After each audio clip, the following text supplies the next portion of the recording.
Kung walang itinatago, bakit hindi na lamang sabihin kung ano ang totoo?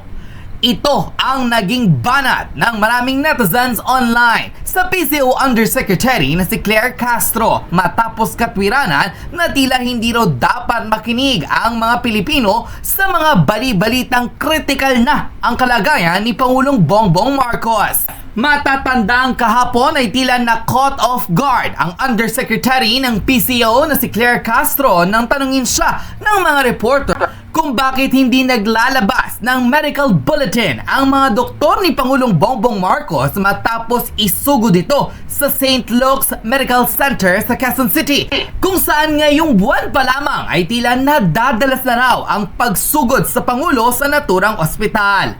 Ayon sa kumakalat na message mula sa ilang mga TV reporter, ang Pangulo raw ay may acute diverticulitis na nagde-deteriorate dahil sa severe o malalang paggamit ng droga na nagkaroon di umano ng cyst o bukol na malinaw raw na maaaring life-threatening at maaari pang magdulot ng komplikasyon sa kalagayan ng Pangulo.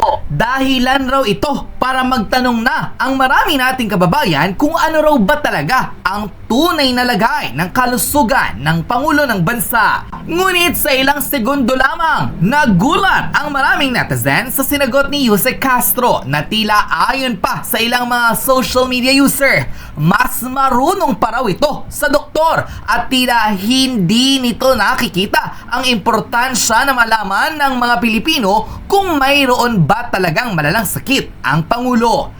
Dahil dito, lalo pang nagtaka ang mga social media users nang mabalitaan na absent o no-show pa rin si Pangulong Bongbong Marcos sa ilang mga public events na mismong siya dapat ang uma-attend at hindi ang kanyang executive secretary na si Ralph Recto. Narito at panoorin ang full video online kung saan tila binakbakan ng mga reporter at ng ilang netizen online matapos tila tablahin ang tanong ng taong bayan na kung wala silang itinatago sa maraming Pilipino at kung ano raw ba talaga ang tunay na kalagayan ng Pangulo, ilabas raw nila ang tunay na medical bulletin nito. Spekulasyon na tila kritikal na ang lagay ni President Bongbong Marcos hindi pa rin natatapos.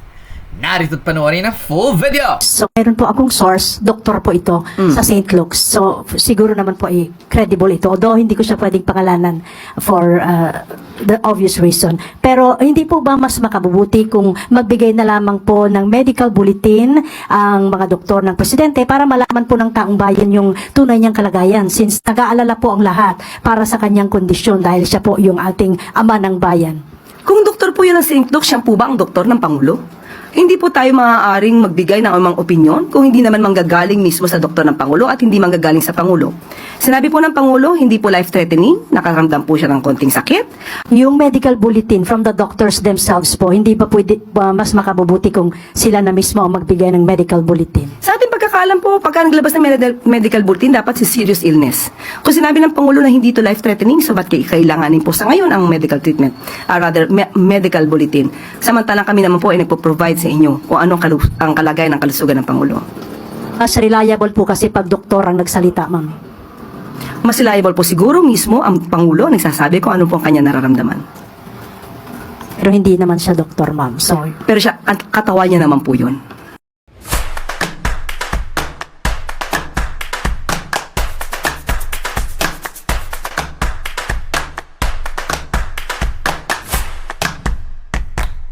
May kumalat din po kasi na message yesterday to some reporters saying the president's acute diverticulitis has deteriorated severely due to drug use. Nagkaroon din umano ng cyst and showed clear sign of perforation which could lead to a life-threatening complication if not addressed immediately. How true is this, ma'am? Anong source natin yan?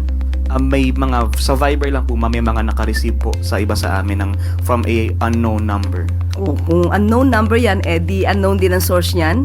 So kung unknown ang source niyan, so malamang gumagawa ng kwento yan.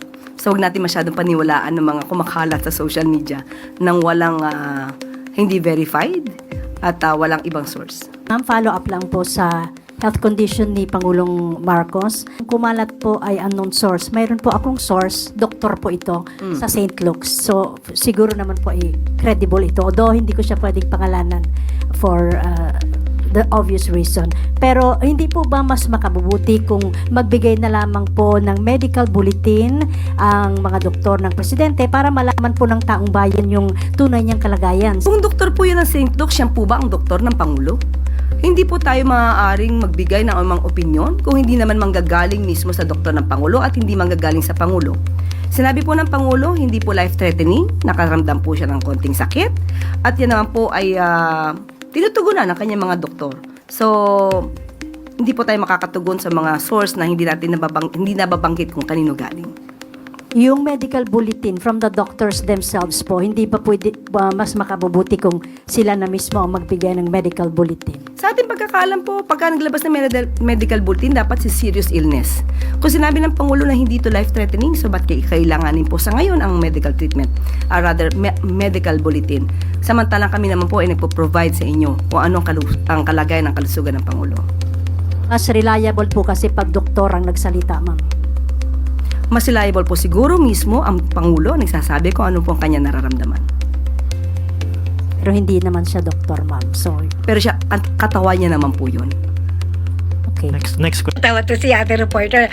Alam niyo talagang desididong-desidido siyang malaman ng taong bayan kung ano talagang tunay na kalagayan ni Agva. Kasi alam mo yun, parang nakikita ko kay ate. Kaya ate, excited din siyang malaman eh. Pinagyabang pa niya, meron siyang source na doktor from St. Luke's din. Ganyan ka-eager si ate na mabuko kung ano talaga, okay, ang kalagayan ni Agva. Siguro nagsasawa na rin yung mga reporter na yan. Katulad ng taong bayan, nakakaumay na yung ginagawa yung pagsisinungaling, pambubudol, yung pagtatakip. Diba? Dito sa katanataduhan ng Pangulo, ng administrasyon. Ngayon naman yung health condition niya, pinagtatakpan nyo pa rin. Taka na hanggang kailan yung pagtatakpan yan? According sa gilid-gilid ng mga sources natin, nasa critical na condition daw. Okay, si Agva. Nandun yung question na kung makakasurvive ba ito. Diba? Medyo medyo critical to ha? Para may tanong na kung makakasurvive ba si Agva. Diba? Itong si Mars, pilit na pilit. Pinanindigan mo talaga yung abogadang katwiran laging pangtanga. Siya nga. Meron bang mas reliable pa kaysa sa doktor pagdating sa health condition ng isang pasyente? Na para ipagpipilitan mo pa rin na wala nang mas reliable pa sa Pangulo dahil siya mismo nakakaramdam kung ano yung katawan niya. Eh di sana wag din siya magpadoktoro. Tapos hindi sa kokak. Siya na rin mag-advise bilang siya naman din ang asawa. Kilalang kilala niya rin si Agva. Pauwiin nyo na. Kung ganyan ang katwiran nyo. Diba? Halatang talaga pinagtatakpan. Ito naman si ate reporter, excited na rin. So, hindi rin napigil ni ate yung pagiging yung excitement na nararamdaman niya para malaman ko ba talagang lagay ng Pangulo. Putain lang yan. Alam mo ha, naalala ko yung sabi ni PRD, si Agva daw, tatagal ang buhay niya kasi naghiheroin. Aside from kokaina, naghiheroin din daw si Agva according kay PRD. And sa pagkakaalala ko, sabi ni PRD, buhay si Agva pero tulog lang. Walang silbi. Tingnan natin hanggang kailan yung pagtatakpan ng Pangulo.